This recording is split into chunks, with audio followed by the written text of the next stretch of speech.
So అంటే ఇప్పుడు మనం చూసుకున్నాము, ఇప్పుడు వరకు మీరు ప్లే చేసిన రోల్లో ఈ రోల్కి కూడా కొంచెం వేరియేషన్ అనేది కంపల్సరీ, ఏదో ఒక రోల్కి కంపల్సరీ వేరియేషన్ ఉంటుంది. న్యాచురాలిటీ అనేది చూపించాలి, లాయర్ అనేది న్యాచురాలిటీ చూపించాలి.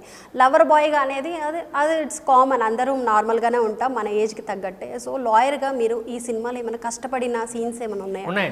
షూటింగ్ టైంలో కానీ ఏదైనా నేను ఇది చాలా కష్టంగా ఫీల్ అవుతున్నాను అనే విషయాలు ఏమైనా ఉన్నాయి? అంటే ఆ పర్టికులర్గా అంటే బిగినింగ్ నుంచి లాయర్ అన్నవాడు చిన్న వేరే మూడ్లో ఉంటాడండి. అంటే చాలా చాలా షేడ్స్ ఉంటాయి నాకు. ఇందులో బేసిక్గా ఒక కోర్ట్ సీన్ చాలా బాగుంటుంది.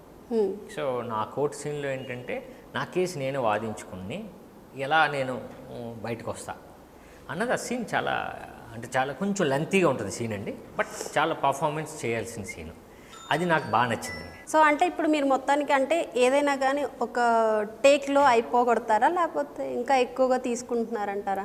అంటే ఒకటండి, అంటే టేక్లు ఎక్కువ చేస్తే మనకు రాదనో, టేక్లు తక్కువ చేస్తే బాగొచ్చునో కాదు, కానీ అంటే డైరెక్టర్కి కావాల్సింది ఈ ఎంత తెలియదు ఒక్కొక్కసారి. సో టేక్లు లెక్క ఉండదు, మనం ఏం మనం వచ్చేంత వరకు మనం చేస్తూ ఉంటామండి. డైరెక్టర్కి ఇష్టపడేంత వరకు, అది 1 అవ్వచ్చు 10 అవ్వచ్చు, అండ్ చేయాలి. ఎస్, బ్యాక్గ్రౌండ్ మ్యూజిక్ మన సినిమా ఎంత ముఖ్యమో, దాంట్లో హీరో హీరోయిన్స్ ఎంత ముఖ్యమో, విలన్ ఎంత ముఖ్యమో, మ్యూజిక్ అనేది కూడా అంతే ఇంపార్టెంట్. సో బ్యాక్గ్రౌండ్ మ్యూజిక్ వింటే చాలా బాగుంది. సో మ్యూజిక్ పరంగా సాంగ్స్ కానీ అవన్నీ కూడా చాలా బాగా అనిపించినాయి. ప్రేక్షకులను కూడా బాగా 10 lakhs వ్యూస్ మనకి ట్రైలర్ వెళ్ళిందంటే ఇట్స్ నార్మల్ విషయం కాదు.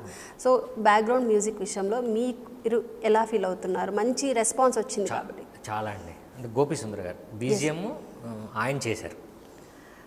అంటే మీరు ట్రైలర్లో చూసిన దాన్ని బట్టి అర్థమవుతుంది. సినిమా కూడా అంటే సస్పెన్స్ థ్రిల్లర్స్కి బాగా బీజిఎం చాలా అవసరం. అంటే డైరెక్టర్ సీన్స్ని ఆయన ఎలివేట్ చేశారు.